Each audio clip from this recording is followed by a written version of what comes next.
She is best known today as the founder and first president of the American Red Cross. However, she was also a genuine Civil War heroine.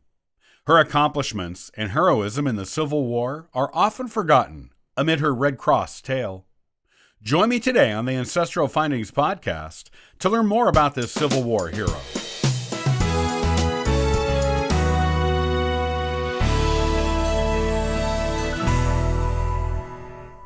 Clara Barton was a humanitarian and best known as the founder and first president of the American Red Cross.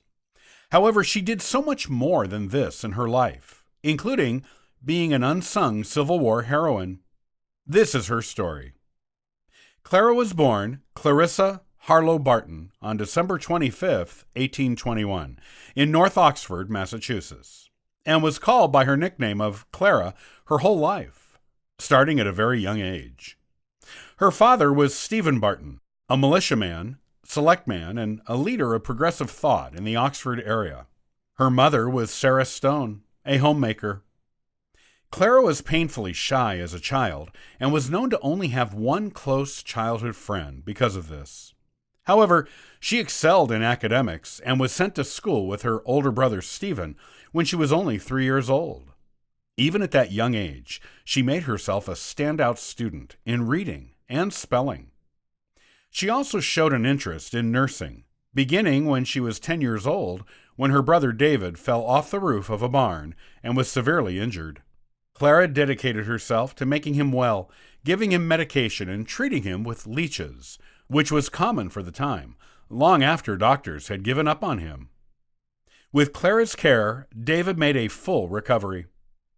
Clara was always looking for ways to help around the house, even doing such traditionally masculine things as painting and repairing things. She also rode horses and played roughhouse games with her brothers and male cousins. It was only after she got injured playing with the boys that her mother decided Clara needed to learn some feminine skills as well. To this end, a female cousin was brought in to teach Clara about social skills and other things women of the time were supposed to know. To help her overcome her still almost crippling shyness, her parents encouraged her to become a teacher. Clara obtained her first teaching certificate when she was 17 years old and ended up teaching for 12 years in schools in Massachusetts, Georgia, and even Canada. She did well in the job, as she knew how to relate to the students on their level. When she participated in a successful campaign to redistrict the schools so poorer children could receive an education, Clara gained the confidence she had long needed. She used this confidence to demand equal pay to the male teachers in her district. After her mother died in 1851, Clara furthered her education at the Clinton Liberal Institute in New York, where she studied writing and languages. Eventually, she opened her own school in New Jersey, after learning the state didn't have many public schools. She made her school free, and it was so successful, the local school board took it over and replaced her as principal by a man. She ended up having a nervous breakdown over it, and quit the school she founded. Clara moved to Washington, D.C., where she was the first female clerk in the federal government, working in the patent office. However, she found, once again, that the USA was not ready for females in positions of power or influence, and after much political opposition, her position was reduced to a copyist. Later, U.S. President James Buchanan fired her for her abolitionist views.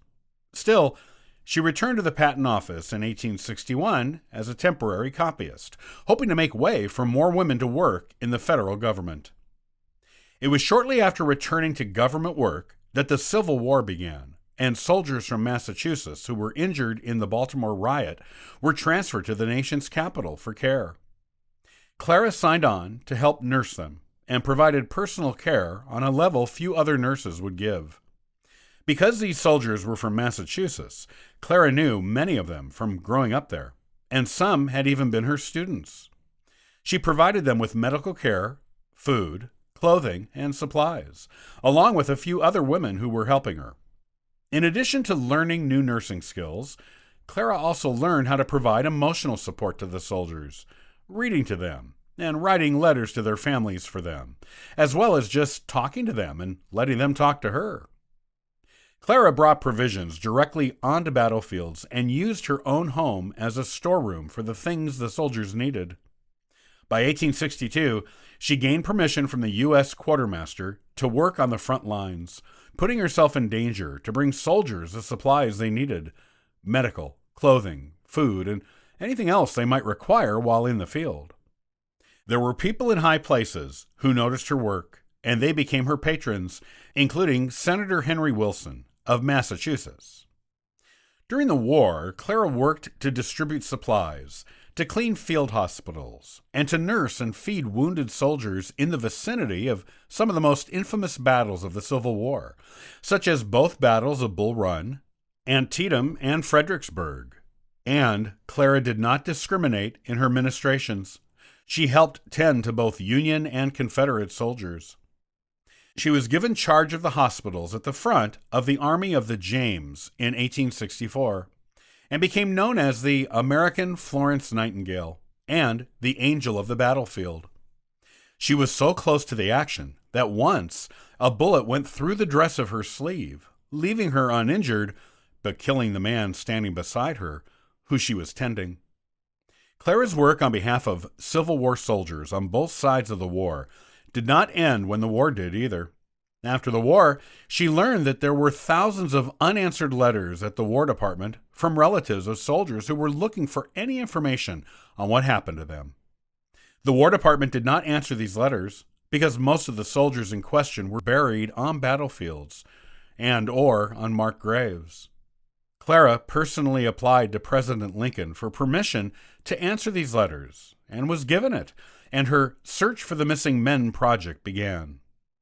This project turned into the Office of Missing Soldiers in Washington, D.C., and its purpose was to find or identify Civil War soldiers who were killed or missing in action. She had her own building for this project, and she and her assistants wrote more than 41,000 letters and located more than 22,000 missing soldiers. She personally helped identify and bury more than 13,000 soldiers from the Andersonville prison camp in Georgia, and found and buried, with proper markers, more than 20,000 more soldiers over the next 4 years. Congress even gave her $15,000 to use toward the project. After this, she continued her humanitarian and social activism work, becoming a suffragette, working towards civil rights for emancipated slaves, and touring the country talking about her Civil War experience. She was introduced to the Red Cross in 1869 in Switzerland, where she was spending time on doctor's orders for her health, and eventually opened the American branch, known as the American Red Cross, and became its first president. Clara did much work with the Red Cross, both in America and abroad, over the next few decades, which is what she is best known for these days.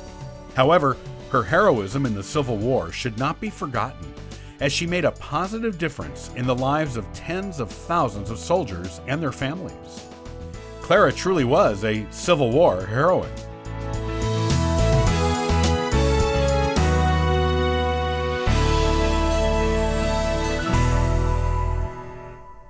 Do you have Spanish ancestry? If you do, join me next time on the Ancestral Findings Podcast to learn more about Spanish surnames, including how they were formed and their meaning. Thanks for joining me today. I'll see you next time on the Ancestral Findings Podcast. And for further info, you can visit us at ancestralfindings.com.